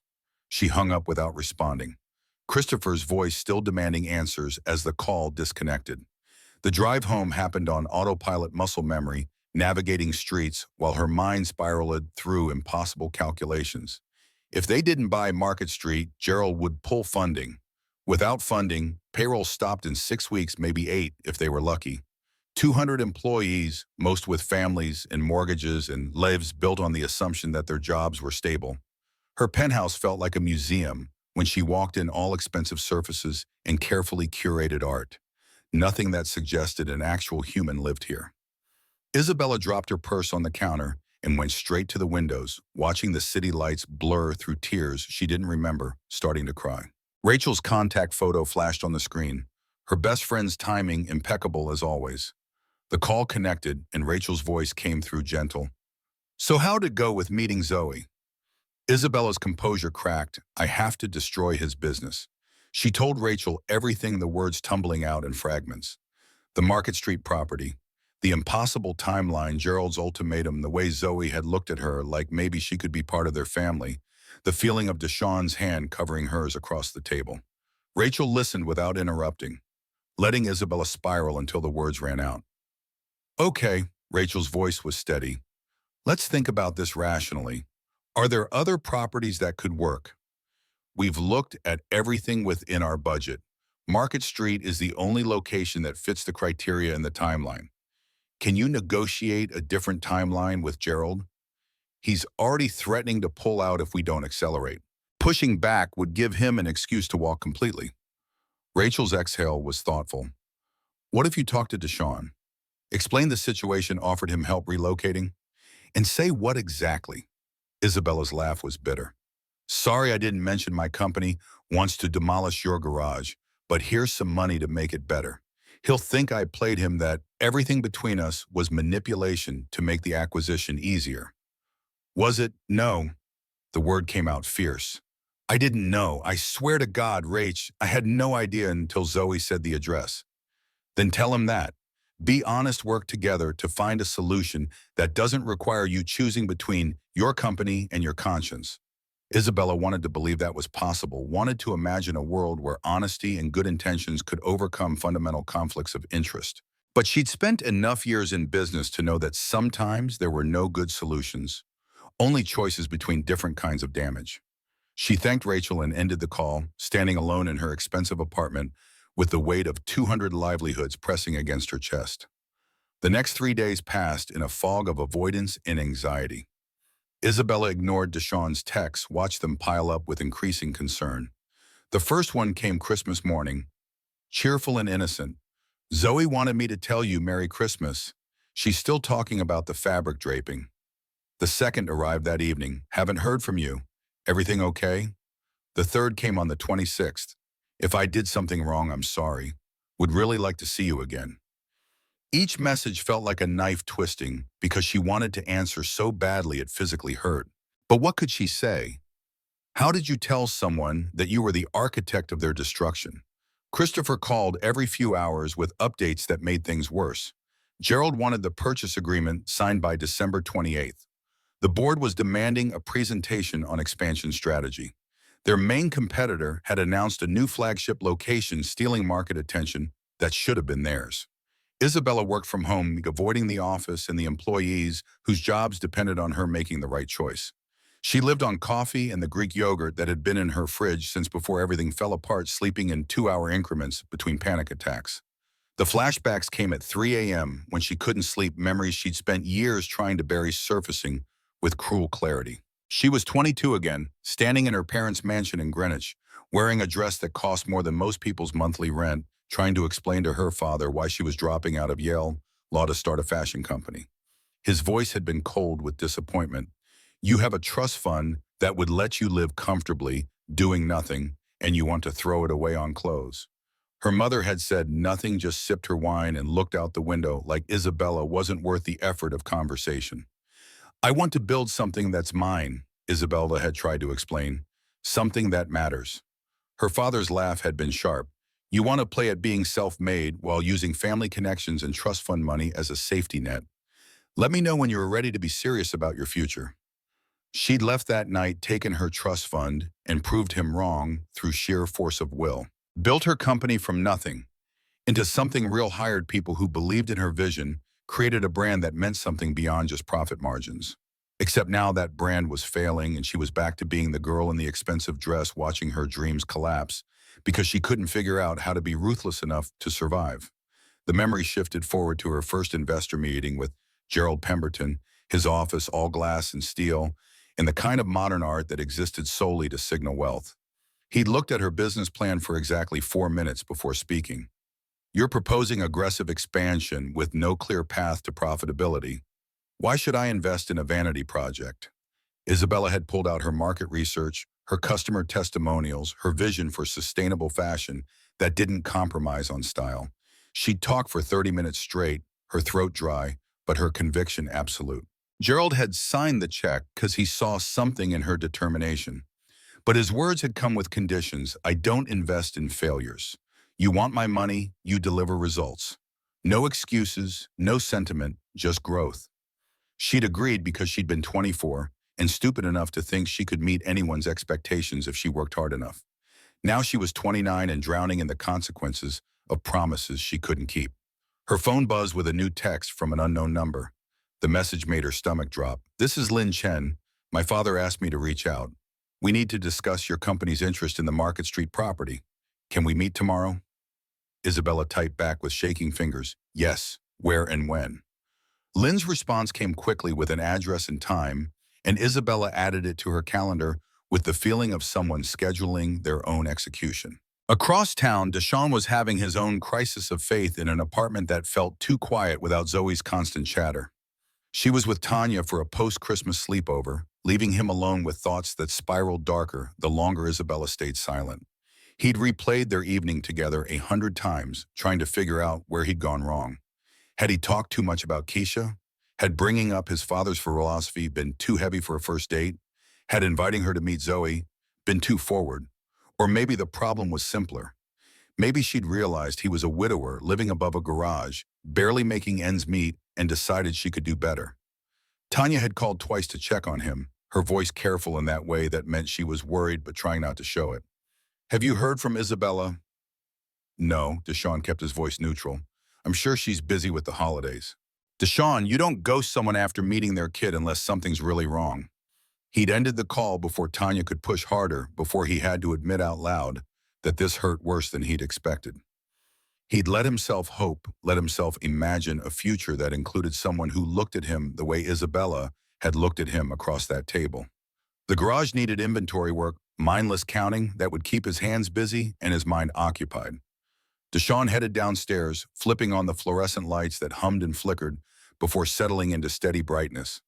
His father's tools hung on the pegboard exactly where Marcus Washington Sr. had left them, organized with the precision that had defined his approach to everything. Deshaun ran his fingers over a wrench worn smooth from decades of use, feeling the weight of legacy in cold metal. The memory came unbidden, sharp and painful in its clarity. He was 17 working in the garage after school, and his father was teaching him how to diagnose transmission problems by sound alone. You hear that clicking? That's the torque converter. Feel the vibration. That's your worn gears. A good mechanic listens to what the car's telling him, doesn't just throw parts at symptoms. Deshaun had been impatient then, wanting shortcuts and quick fixes, and his father had grabbed his shoulder with oil-stained hands. "This garage is your inheritance, but it's also your responsibility. Every customer who walks through that door is trusting us with something they need. We don't break that trust, not for money, not for convenience. Our reputation is built one honest job at a time." 3 months later, his father had died of a heart attack in the middle of a brake job, slumped over Mrs. Patterson's Honda, and Deshaun had taken over the business at 17 with no idea how to run a company, but absolute certainty that he couldn't let his father's legacy die. The next memory hurt worse because it was more recent. Keisha in their bed, her body too thin from treatments that weren't working, her natural hair growing back in patches after the second round of chemotherapy. She'd been crying not from pain but from fear of leaving Zoe without a mother. Deshaun had held her helpless against cancer's cruel mathematics. "You're going to beat this." Her laugh had been weak, but knowing, "We both know that's not true. Promise me something. Anything. Keep the garage open. I know it's hard. I know the money's tight. But it's what connects Zoe to your father and to our history. Promise me you won't let it go." He'd promised because how could he not? How could he deny a dying woman her last request? Keisha had died 6 weeks later, and Deshaun had spent the next 4 years honoring that promise, even when keeping the business open meant working 18-hour days and choosing between paying rent and paying himself. The sound of footsteps on the stairs pulled Deshawn from the spiral of memory. Mr. Chen appeared in the doorway, moving with the careful slowness of someone who'd lived 83 years and felt every one of them. Deshawn, you have a minute. Deshawn straightened concern, immediate. Of course, Mr. Chen. Everything okay with the building? The old man's expression was troubled, and he gestured toward the office. We need to talk about the property. They sat in the cramped space where Deshawn did paperwork, Mr. Chen settling into the chair with a sigh that spoke of burdens carried too long. I received an offer for the building. A fashion company wants to buy it for a flagship store. They're offering significantly above market value. Deshawn's chest tightened, but he kept his voice steady. Are you considering selling? Mr. Chen's hands were weathered and marked with age spots, and he folded them carefully. Lynn thinks I should. She says I'm too old to keep managing rental properties, that the money would secure her children's education, that it's foolish to turn down this kind of opportunity. But you don't want to sell. The old man's smile was sad. Your father and I built our businesses together. He opened the garage the same year I finished this building. We raised our children in this neighborhood, watched it change and grow. Selling feels like betraying 40 years of history. Deshawn felt the foundations of his world shifting. What company made the offer? Hartwell and Company. Fashion, apparently. They want to demolish the existing structure and build something modern. Mr. Chen pulled out a folder, sliding it across the desk. The offer letter mentions you specifically says they're willing to help with relocation costs for existing tenants. Deshawn opened the folder with hands that wanted to shake. The letterhead showed Hartwell and Company's logo, elegant, inexpensive, and the signature at the bottom made his vision. Tunnel. Isabella Hartwell, CEO. The words on the page blurred as understanding crashed over him. Isabella hadn't ghosted him because of something he'd done wrong. She'd disappeared because her company was the one trying to destroy his garage, because she'd known the whole time they were sitting across from each other that this collision was inevitable. Mr. Chen's voice seemed to come from very far away. Do you know this woman? Deshawn's laugh was harsh. I thought I did. He read through the offer letter, seeing the clinical language that reduced his father's legacy to square footage and estimated relocation costs. There was a personal note attached in handwriting he recognized from the phone number she'd written down, words that tried to soften the blow. I know this is difficult. I want to discuss options that work for everyone involved. Deshawn crumpled the note, rage and betrayal warring in his chest. She'd sat at his table, played with his daughter, looked him in the eye and talked about impossible choices while knowing she was the one forcing those choices on him. Mr. Chen watched with concern. The meeting is tomorrow morning. Lynn wants to hear their full proposal. I wanted you to know before we sat down with them. Tell them no. The words came out flat, absolute. Tell them the property's not for sale. Deshawn, I understand your feelings, but Lynn has power of attorney for my business affairs. She's convinced this is the right financial decision. The world was crumbling in slow motion, and Deshawn couldn't stop it. He thanked Mr. Chen, waited until the old man left, then sat alone in the office, surrounded by his father's legacy, and stared at Isabella's handwriting until the words stopped making sense. His phone sat on the desk, filled with unanswered texts to a woman who'd known all along what her company planned to do. Deshawn picked it up, typed out a message with hands that shook from fury. I know about the Market Street offer. Don't contact me again. He hit send before he could second-guess it, watching the message deliver and feeling something vital break inside his chest. The next morning arrived with the weight of inevitability. Deshawn dropped Zoe at school, listening to her talk about Isabella, and when they'd see her again, and he couldn't bring himself to explain that they wouldn't, that the woman she'd started calling the pretty lady who knows fashion was the same person trying to destroy everything they had. Tanya showed up at the garage at 10, letting herself in with the spare key and finding Deshawn elbow-deep in an engine rebuild. You look like hell. Good morning to you, too. She perched on his workbench. Are you going to tell me what happened with Isabella? Or do I have to guess? Deshawn straightened, wiping his hands on a rag that was already beyond saving. Her company wants to buy this building, demolish it for a flagship store. She knew the whole time. Tanya's expression shifted through shock to anger. She knew when you met her. I don't think she knew at the cafe, but she definitely knew when she came to meet Zoe. That's why she ran out claiming a work emergency. Deshawn's voice was bitter, couldn't face what she was planning to do. Maybe there's an explanation. The explanation is that I'm an idiot who thought someone like her could actually be interested in someone like me. Should have known better. Tanya grabbed his arm, forcing him to look at her. Don't do that. Don't make this about you not being good enough. If she lied, that's on her character, not your worth. But Deshawn was already building walls, retreating into the familiar safety of anger, because it hurt less than admitting how much he'd let himself hope. His phone buzzed repeatedly throughout the morning, Isabella's name appearing over and over with incoming calls. He declined. The text piled up, each one more desperate than the last. Please let me explain. It's not what you think. I didn't know until Zoe told me the address. I'm trying to find a solution. He deleted them without reading past the preview text, because nothing she said could change the fundamental truth. Her company wanted his garage, and in any fight between a struggling mechanic and a fashion CEO with investor backing, there was only one outcome. The afternoon brought Tanya's confrontation with Isabella, though Deshawn wouldn't know about it until later. Tanya marched into Hartwell and Company's downtown office with the fury of a woman defending family, bypassing security and receptionists through sheer force of will. She found Isabella's office on the 14th floor, walked past an assistant trying to stop her, and planted herself in front of a desk covered with property documents. Isabella looked up from her computer, and Tanya watched her face crumble in recognition. I'm Deshawn's sister, and we need to talk. Isabella stood, professional mask sliding into place despite the obvious exhaustion. I'm really busy right now. Tanya pulled out a folded piece of paper, slamming it on the desk. Zoe wanted me to give you this, and then I'm leaving. But you should know that Deshawn hasn't smiled once since Christmas Eve, and that little girl thinks she did something to scare you away. Isabella unfolded the drawing with hands that trembled.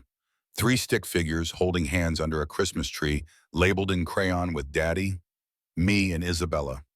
Underneath, in Zoe's careful 6-year-old handwriting, my Christmas wish, please don't leave us. Tanya watched Isabella's face as the professional mask shattered completely, tears spilling over and landing on the drawing. I don't know what happened between you two, but Deshawn hasn't been this happy in 4 years. And Zoe hasn't attached to someone this fast since her mother died. Just think about that. She left before Isabella could respond, before the woman's obvious pain could make her soften. Isabella sat alone in her office, staring at Zoe's drawing while her vision blurred. The meeting with Lin Chen was in 30 minutes. Christopher was demanding final approval on the purchase agreement, and Gerald had sent 3 increasingly hostile emails about commitment and decisiveness. Her phone showed 47 missed calls to Deshawn, every text marked as delivered but unread. She tried everything she could think of to explain, to apologize, to make him understand that she hadn't known, hadn't meant for any of this to happen. But his last message had been clear. I know about the Market Street offer. Don't contact me again. Christopher appeared in her doorway. Lin Chen is here, conference room 3. Gerald's on video call, and he's already in a mood about the delayed timeline. Isabella looked at Zoe's drawing one more time, then carefully folded it and put it in her desk drawer. She stood smoothing her skirt and rebuilding the professional armor that had cracked under the weight of impossible choices. Let's get this over with. The conference room held Lin Chen, her lawyer, and Gerald Pemberton's face on the video screen, looking impatient and expensive. Christopher sat to Isabella's right, a folder of documents ready for signing. Gerald spoke first, his voice clipped. Ms. Hartwell, I've been very patient with your delays on this acquisition. I need a commitment today. Isabella's hands were folded on the table, her voice steady through force of will alone. We need to discuss the existing tenants. The garage specifically has been there for 40 years. Relocation costs are included in the offer. Gerald cut her off. This is business, not charity. Either commit to the purchase, or I'm withdrawing our investment partnership, effective immediately. Lin Chen spoke up, her voice professional. My father is elderly and sentimental about the property, but the financial reality is clear. Your offer is generous, and the timing works for his retirement planning. Everything was lined up perfectly. All Isabella had to do was sign the paperwork, commit to the purchase, and save her company. 200 employees would keep their jobs. Her investors would be satisfied, and her father would never get to say that she'd failed at the one thing she'd built without his money. All it would con was destroying the man she'd fallen for and breaking the heart of a 6-year-old girl who'd wished for her to stay. Christopher slid the purchase agreement across the table, a pen placed carefully on top. Isabella stared at it, calculating how many hours she had until Gerald's deadline expired. 48 hours, maybe less. She picked up the pen, feeling the weight of it, feeling 200 futures balanced against one. The choice should have been obvious. It wasn't. Isabella set the pen down without signing, the click of it against the table, echoing louder than it should have in the conference room's perfect acoustics. Gerald's face on the screen turned a shade of red that probably violated color theory. "Ms. Hartwell, what exactly are you doing?" Her voice came out steadier than she felt. "I'm not signing until we explore alternatives." Christopher's hand gripped her arm under the table, warning pressure that she ignored. Lin Chen's lawyer leaned forward, confusion evident in his expression, and Gerald's voice rose to a volume that made the speakers crackle. "There are no alternatives. This is the location. This is the timeline. This is the deal. You sign today or I pull every penny and you explain to your employees why they're job hunting in January." Isabella met his gaze through the screen, feeling something crystallize in her chest. "Then pull it. I won't build my success on destroying someone else's legacy." The room erupted. Christopher was standing, his voice sharp with panic. Lin Chen's lawyer was shuffling papers, recalculating timelines. Gerald was threatening legal action for breach of contract, his words coming so fast they blurred together. Isabella stood gathering her materials with hands that had stopped shaking. "I'm sorry for wasting your time, Ms. Chen. The offer is withdrawn." She walked out while Gerald was still shouting, Christopher, following 3 steps behind, demanding to know if she'd lost her mind completely. The elevator doors closed on his increasingly frantic questions, and Isabella rode down 14 floors in silence, broken only by the mechanical hum of descent. Her office felt different when she returned to it, like she was seeing it clearly for the first time in months.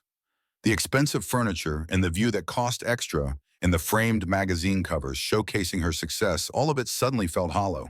Zoe's drawing sat in her desk drawer, and Isabella pulled it out, studying the 3 stick figures holding hands. This child had wished for her to stay, had drawn a future where Isabella belonged in their family, and she'd almost signed away that possibility for quarterly projections. Her phone buzzed with Christopher's name, but Isabella declined the call. She had maybe 3 hours before Gerald made good on his threats, 3 hours to figure out if there was a way to save her company without sacrificing her soul in the process. The Market Street property documents spread across her desk, and Isabella studied them with fresh eyes. The building was 5,000 square feet over 2 floors, the garage occupying 2,500 of ground-level space. Their original plan had been demolition and rebuild, a gleaming flagship store rising from the rubble of the old. But what if they didn't demolish? Isabella pulled up architectural software on her computer, her mind racing through possibilities. Mixed-use development wasn't uncommon, commercial and retail sharing space in ways that benefited both. The building was structurally sound, according to the inspection report, which meant vertical expansion was feasible. Her fingers flew across the keyboard, pulling up comparable projects, studying how other companies had integrated blue-collar businesses with high-end retail.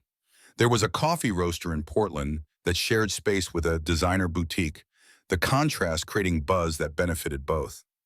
A furniture maker in Austin whose workshop was visible from the showroom floor, letting customers watch craftsmanship in action. What if Washington's garage stayed on ground level and Hartwell and Company built above it? The concept formed in her mind with sudden clarity, pieces clicking together like a perfectly tailored seam. They'd keep the garage operational partner with Deshawn on automotive services for their customers, create a unique brand story about legacy meeting innovation. Isabella started sketching rough concepts that an architect could refine. The garage entrance on Market Street maintaining its street presence and community connection. A separate entrance for the flagship store leading to upper floors dedicated to retail. Glass features that would let natural light through while maintaining the building's character. Christopher burst into her office without knocking. "Gerald just sent termination paperwork. We have until end of business tomorrow to change your mind, or we're done." Isabella looked up from her sketches. "What if we don't need Gerald? Are you insane? We need his capital. We need his connections. What if we build around the garage instead of demolishing it?" Isabella turned her laptop screen toward him. "Mixed development partnership model, everybody wins." Christopher stared at the screen, then at her, then back at the screen. His expression shifted from fury to confusion to something that might have been interest. "That's actually kind of brilliant." Blue collar meets high fashion, heritage meets innovation, community partnership instead of corporate takeover. Isabella was talking faster now, ideas pouring out. We service our customers' cars, they bring business to the garage. The whole thing becomes a story that sets us apart from every other flagship store in the country. Christopher pulled up, air leaning over the laptop.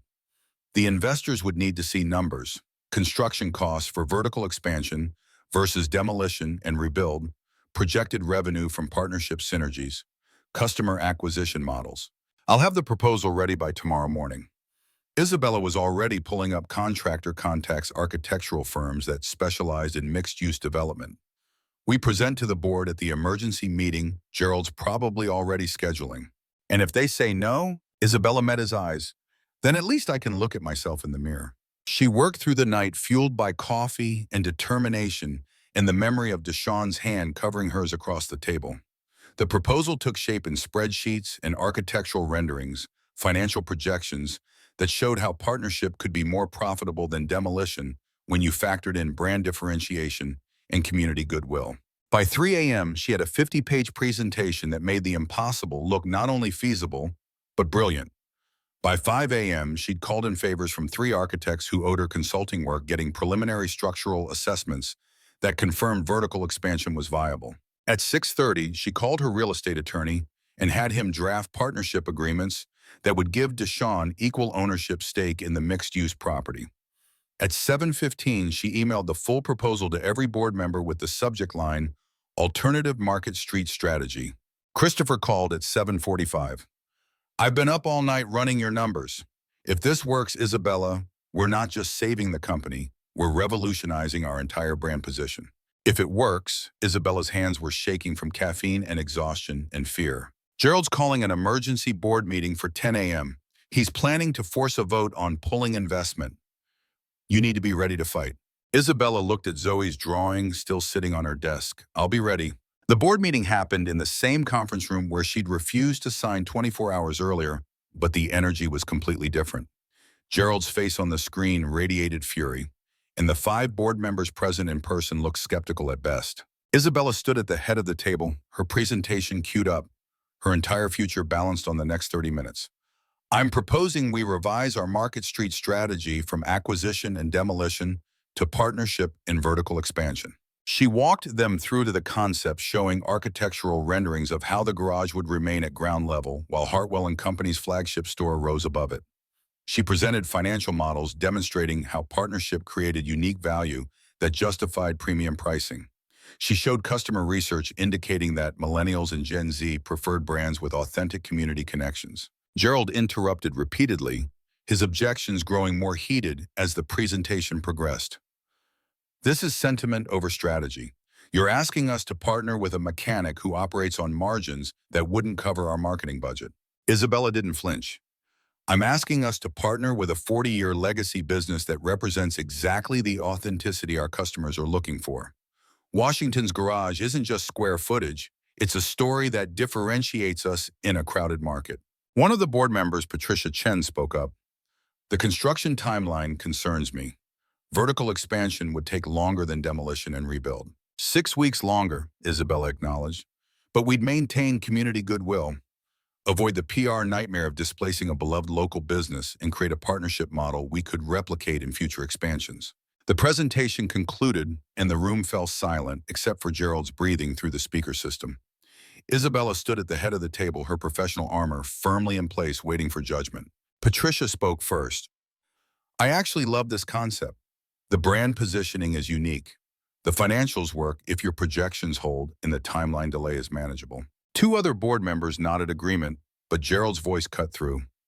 This is reckless idealism from a CEO who's letting personal feelings compromise business judgment. I'm exercising my right as lead investor to veto this proposal and demanded we return to the original acquisition plan. Isabella had known this was coming, had prepared for it through the sleepless night. Then I'm buying out your stake with personal assets. The room went silent. Christopher's head snapped toward her. Isabella, you can't. My trust fund, my condo equity, my stock portfolio. Isabella's voice was steady despite her racing heart. I'll liquidate everything to buy Gerald's percentage. We'll find new investors to cover the remaining capital needs. Gerald laughed, the sound harsh through the speakers. You're going to bankrupt yourself for a mechanic you have known 3 days. This is exactly why women shouldn't run companies. Too emotional, too willing to sacrifice strategy for feelings. Isabella felt rage flash through her, cold and clarifying, I'm willing to risk everything because I believe in this strategy. That's not emotion, Mr. Pemberton, that's conviction. And I'd rather build something meaningful than maintain your investment. Patricia was already pulling out her phone. I know 3 venture capital firms who would love this story. Isabella, if you're serious about the personal stake, I can have meetings set up by end of day. The vote happened quickly after that, Gerald's veto overridden by a board majority who saw potential in the partnership model. He disconnected from the video call with threats of legal action that his own lawyer would later talk him out of, and Isabella was left standing in the conference room with a revolutionary strategy and 48 hours to make it reality. Christopher waited until everyone else had left. You just bet everything you have on this working. Isabella gathered her materials. I know. If it fails, you lose your condo, your savings, everything. I know that too. Christopher studied her face. This is about more than just business strategy, isn't it?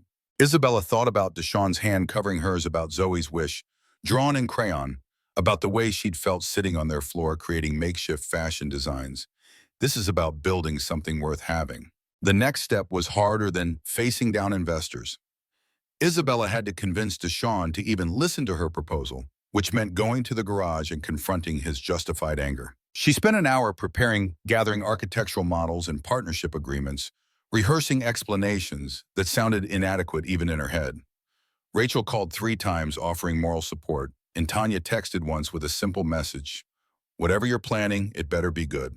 Isabella arrived at Washington's garage at 2 p.m. with a rolling case full of presentation materials and a heart that wouldn't stop racing. The building looked different now that she wasn't planning to destroy it, the weathered brick and faded signs suddenly beautiful in their authenticity. Deshawn was in the first bay, bent over an engine, and he straightened when he heard her heels on the concrete. His expression shuddered immediately, professional distance replacing any warmth. I thought I said don't contact me. Isabella's voice came out steadier than she felt. I know, but I need 10 minutes to show you something. There's nothing you can show me that changes what your company planned to do. Please. The word cracked slightly.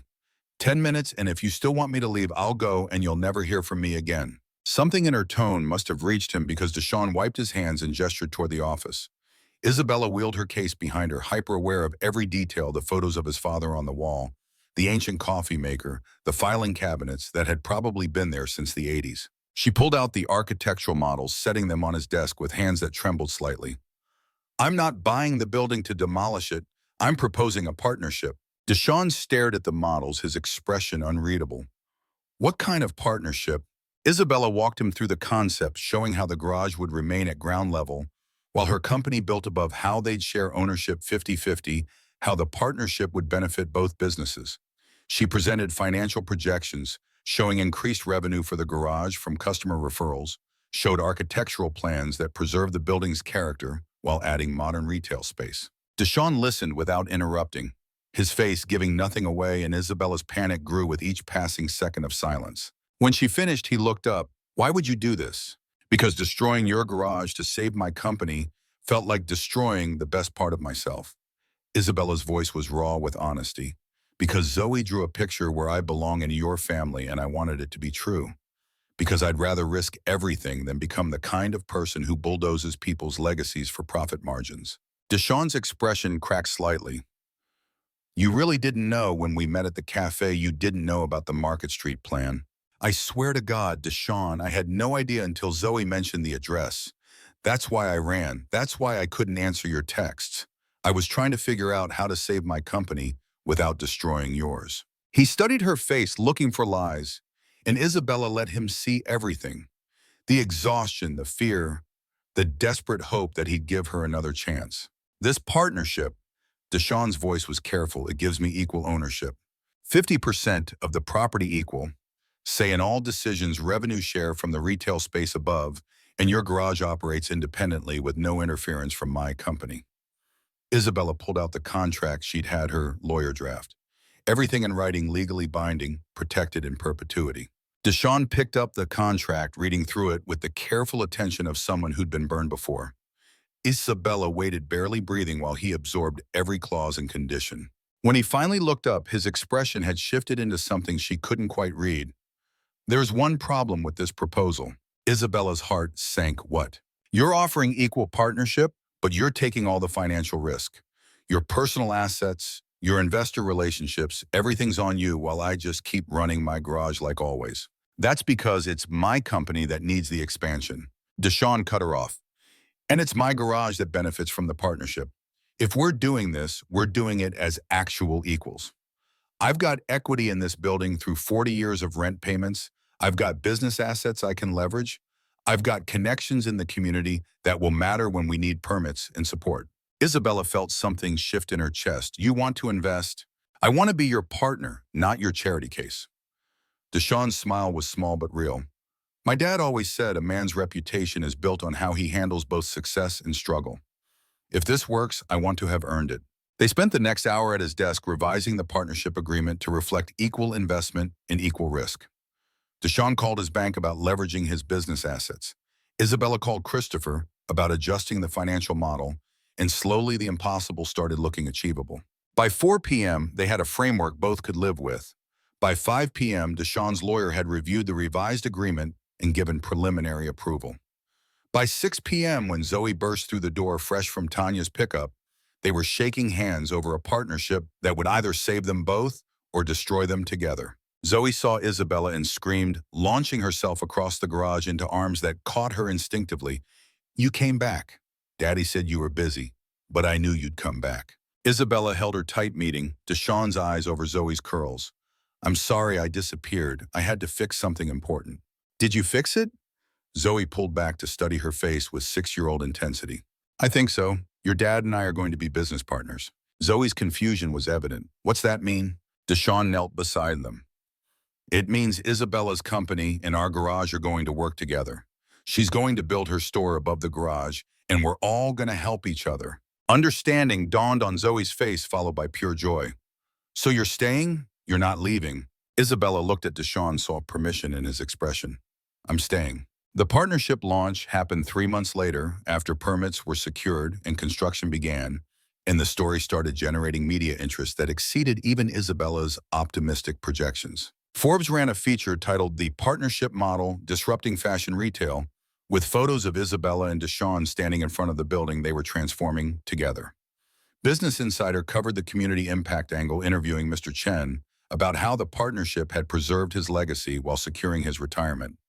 Local news did a segment on Zoe's involvement, showing her early fashion sketches that had inspired a children's design workshop Isabella was launching. The construction process was chaotic and expensive, and filled with setbacks that tested their partnership daily. Permit delays pushed the timeline back 6 weeks. Cost overruns required additional capital that Isabella secured through the venture capital firms Patricia had connected her with. Community concerns about gentrification required town halls where Deshawn's presence and reputation made the difference between acceptance and resistance. Through it all, they worked side by side, learning each other's business philosophies and finding unexpected synergies. Deshawn's customer service approach influenced how Isabella trained her retail staff. Isabella's brand strategy helped Deshawn expand the garage's market reach beyond the immediate neighborhood.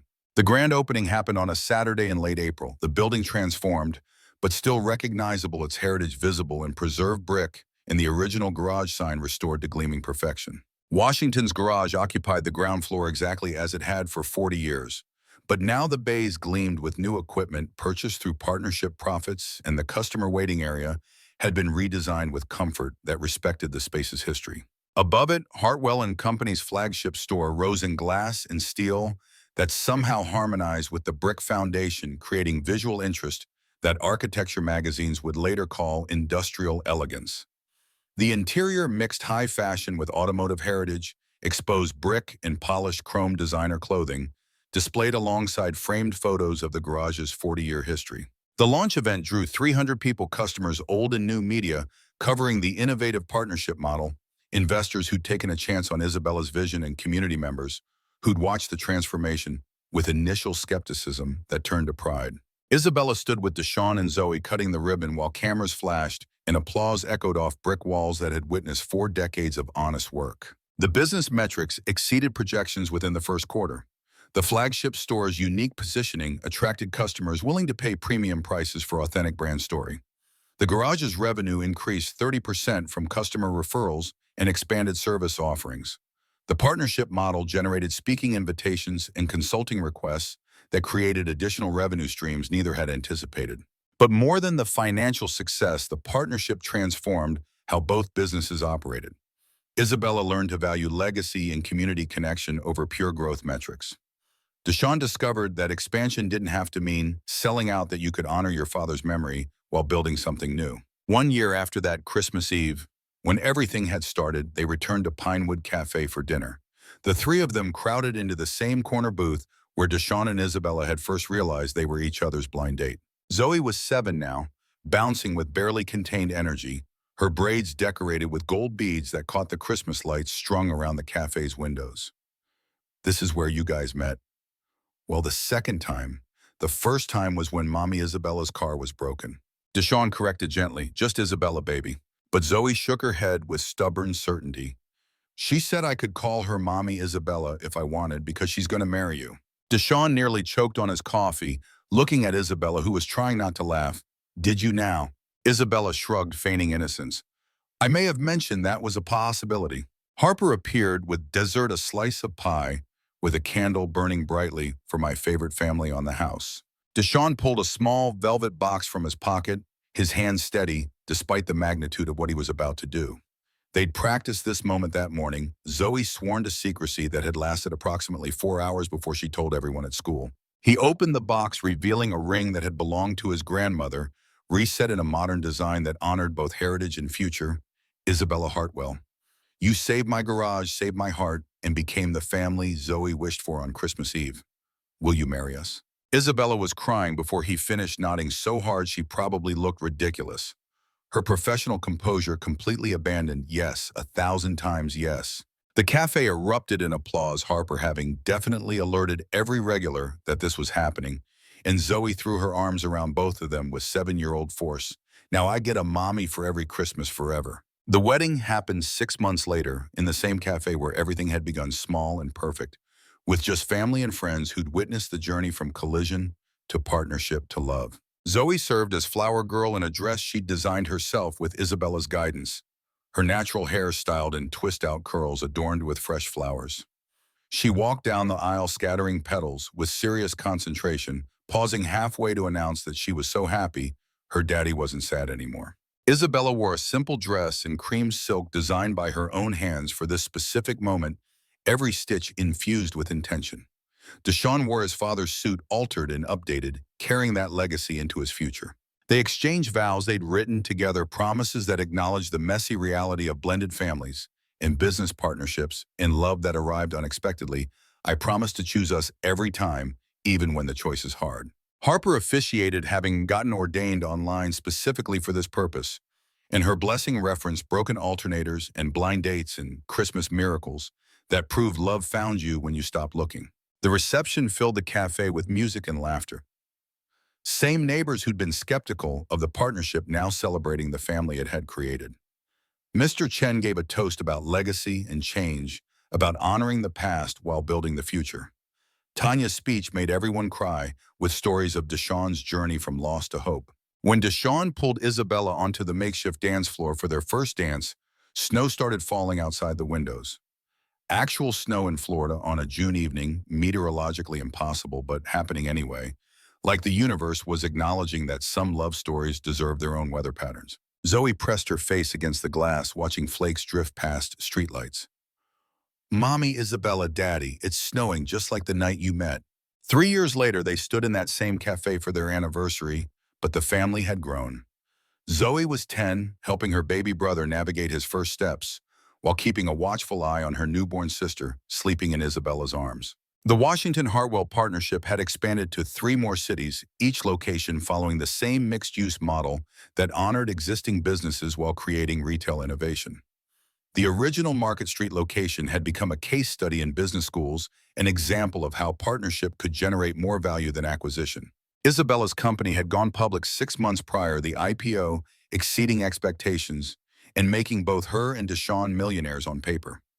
But they still lived in the apartment above the garage, though it had been expanded and renovated because Deshawn insisted that staying grounded in their origins mattered more than square footage. The Washington Hartwell Foundation had launched the previous year, providing grants to single parents starting businesses and preserving legacy companies threatened by gentrification. Zoe served on the junior advisory board reviewing applications with the same intensity she brought to her fashion design studies. Harper brought them coffee and pie, the ritual unchanged despite everything that had transformed. You know what I love about you two? You could be anywhere doing anything, but you keep coming back here.